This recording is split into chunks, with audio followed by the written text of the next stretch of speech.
Quant à nous, c'est par l'Esprit que nous attendons de la foi la justice espérée. Car en Jésus-Christ, ce qui a de la valeur, ce n'est ni la circoncision, ni l'incirconcision, mais la foi qui opère par l'amour.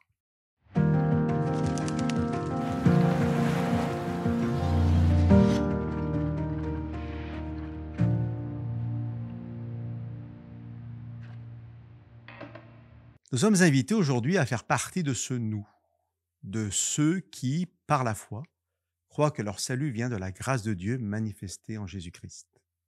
Dans le contexte de cette lettre, Paul interpelle ceux qui pensent devoir se faire circoncire pour être sauvés. Je vous lis les versets 2 à 4 du chapitre 5. Moi, Paul, je vous dis que si vous vous faites circoncire, le Christ ne vous servira de rien. Et je l'atteste encore une fois, à tout homme qui se fait circoncire, il est tenu de mettre en pratique la loi tout entière. Vous êtes séparés du Christ, vous qui cherchez la justification dans la loi. Vous êtes déchus de la grâce. Cela peut être frustrant parce que nous voulons souvent faire notre part.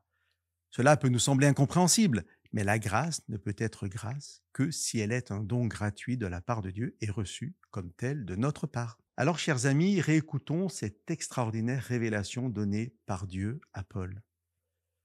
Quant à nous, c'est par l'Esprit que nous attendons de la foi la justice espérée, car en Jésus-Christ.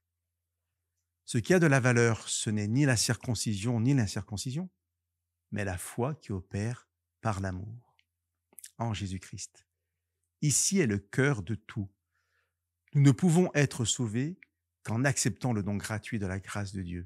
Mais nous devons accepter aussi que ce salut se développe en nous par la puissance de transformation de l'Esprit du Christ en nous. Ne nous faisons pas circoncire selon la chair, croyant par ce type d'obéissance plaire à Dieu. Mais laissons l'Esprit du Christ circoncire nos cœurs, œuvrer dans les profondeurs de notre être, selon sa volonté. Alors, nous vivrons par sa grâce une foi agissante par amour, non pas pour être sauvés, mais dans la joie du salut gratuit en Jésus-Christ. Que Dieu vous bénisse.